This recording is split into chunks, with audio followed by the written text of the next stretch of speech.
ETF index mutual funds నేర్చుకుని stock మార్కెట్లో రాణించాలనుకుంటున్నారా? వెంటనే ఈ నెంబర్కి కాల్ చేయండి. నమస్తే, welcome back to Suman TV. Present మనతో పాటు ఉన్నారు founder and chairman of global Telangana association నుంచి విశ్వేశ్వర్ రెడ్డి గారు. నమస్తే సార్. నమస్కారం సార్, ప్రెజెంట్ మాట్లాడుకుంటే అమెరికాలో జాబ్ మార్కెట్ ఎలా ఉంది అంటే మన స్టూడెంట్స్కి, ఫ్రెషర్స్కి ఇప్పుడు అక్కడ అవకాశాలు ఎలా ఉన్నాయంటే? అంటే యాక్చువల్గా సైక్లిక్ ప్రాసెస్ అంటాం. ఇది కూడా మళ్ళీ కరెంట్ ఎంప్లాయ్మెంట్లో కొంచెం ఇష్యూస్ ఉన్నాయి. సో ప్లేస్మెంట్ కొద్ది కన్సర్న్ ఉంది బికాస్ ఆఫ్ ద ఎక్స్పీరియన్స్ అనుకోండి, because of the knowledge sharing అనుకోండి. ఇన్ని కేసెస్లో కరెంట్లో పోస్ట్ పాండమిక్ రెసిషన్ లాగా నడుస్తుంది. మేజర్గా ఏంటంటే చాలా మంది ఒకేసారి వచ్చారు స్టూడెంట్స్, ఒకేసారి మాస్టర్స్ చేశారు, ఒకేసారి వాళ్ళందరూ బయటకు వచ్చారు. వచ్చేసరికి ఏంటంటే they may not have that number of jobs readily available. So ఇంకోటి ఏంటంటే as AI is evolving, so చాలా కంపెనీస్ కూడా రీథింక్ చేస్తుంది. ఎకనామిక్ క్రైసిస్ వచ్చినప్పుడు కంపెనీ కూడా ఆలోచిస్తుంది. అన్ని సిచ్యువేషన్స్ ఒకేసారి కలగలిపి వచ్చాయి. సో అటువంటిప్పుడు ఏంటి, ఎనీ కార్పొరేషన్ వాళ్ళ దగ్గర ఒక 100 ఎంప్లాయీస్ ఉన్నారు అనుకోండి. నేను hypothetical scenario I'm explain.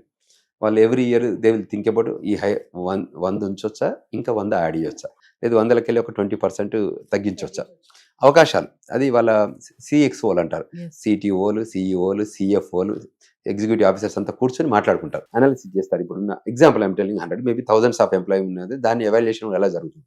So ఆ సిచ్యువేషన్ బట్టే ఎగ్జిక్యూషన్ ఉంటుంది, ఆ ఫ్రేమ్ వర్క్లోనే ఉంటుంది. కరెంట్ అంటే మళ్ళీ ఎవాల్యుయేట్ చేసుకున్నప్పుడు మళ్ళీ ఎమర్జ్ అవుతాయి జాబ్లు. ఇప్పుడు ఏంటంటే globally they are going through recession. ఇక్కడ కూడా రియల్ ఎస్టేట్ రిసెషన్ జరుగుతుంది. ఇట్లా వేరియస్ కంట్రీస్లో ఒక్కొక్క టైప్ ఆఫ్ కన్సర్న్స్ ఉన్నాయి. అమెరికాలో కూడా ఇప్పుడు ఎంప్లాయ్మెంట్ కన్సర్న్స్ కూడా మన వాళ్ళంతే. టాలెంటెడ్ పూల్కి ఇబ్బంది ఏం లేదు, మీడియం టాలెంటెడ్, లో టాలెంట్ వాళ్ళకే కన్సర్న్ ఉంది. If you are extraordinary talent, people has to induct you. If there is a need, there is a talent. అంటే మనకి if you give a graph 1 to 10, top niche 10, 9, 8 వాళ్ళని first adapt చేసుకుంటారు, acquire చేసుకుంటారు. 7 నుంచి కిందకి వచ్చే వాళ్ళని దే థింక్. ఇది కింద వాళ్ళందరూ ఇదే డెఫర్ ఫర్ సమ్ టైమ్స్. అంటే బికాస్ కంపెనీ ఇప్పుడు మనం ఇంజనీరింగ్ కాలేజ్కి వెళ్ళి రిక్రూట్ చేసేటప్పుడు కూడా మనం టాప్ టాలెంట్ ఇమీడియట్గా రిక్రూట్ చేసుకుంటాం, మీడియం టాలెంట్కి వెయిట్ లిస్ట్ పెడతాం, థర్డ్ టాలెంట్కి ఇంకా పెద్ద వెయిట్ లిస్ట్ చేస్తాం. బట్ సేమ్ కాలేజ్ నుంచి ఉందనుకోండి, ఆ సిచ్యువేషన్ కూడా ఎరేజ్ అవుతుంది.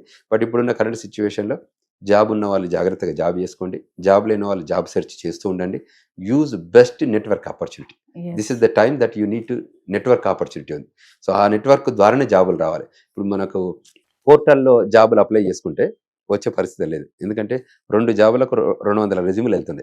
200లో వెళ్ళి షార్ట్ లిస్ట్ చేసి ఈ పోర్టల్ ఈ టూళ్ళు షార్ట్ లిస్ట్ చేస్తుంది. మన ఒక పొజిషన్ కంటే 700 రెజ్యూమ్స్ వచ్చారు. 700 రెజ్యూమ్స్లో 650 ఈ టూలే సార్ట్ అవుట్ చేస్తారు, షార్ట్ లిస్ట్ చేసి ఓన్లీ 50 ఇస్తుంది ఇంటర్వ్యూయర్కి.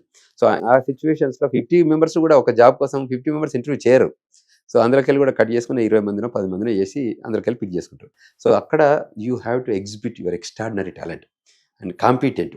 You should be more competition ఉంది, ఎందుకంటే you are surrounded by your own friends, your own country folks.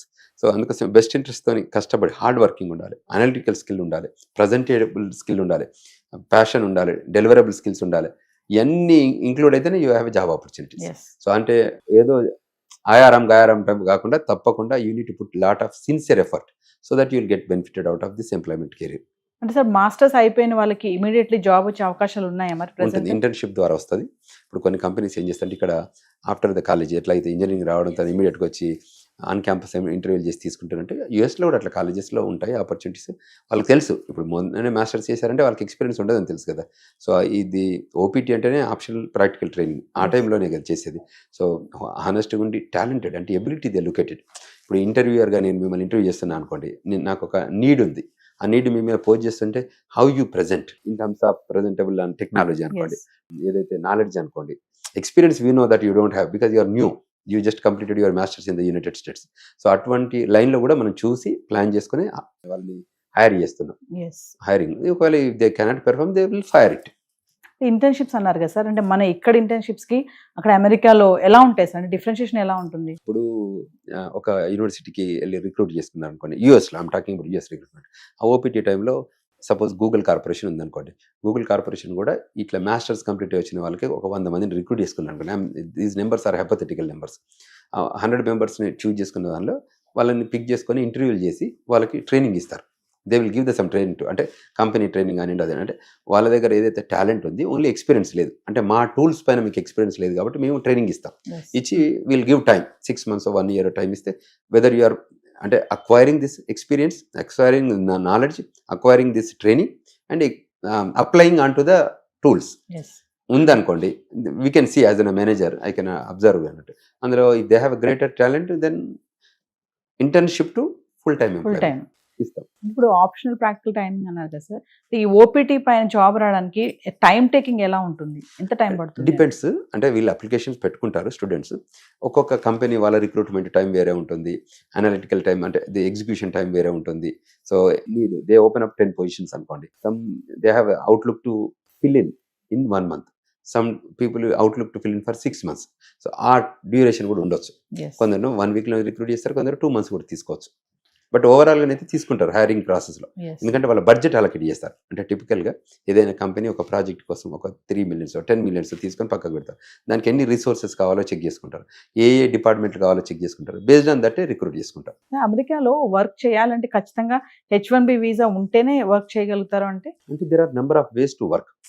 Only not only H1B, ఇప్పుడు H4 EADలకు ఉంటుంది, ఆ రకంగా కూడా వచ్చి పనిచేసుకోవచ్చు.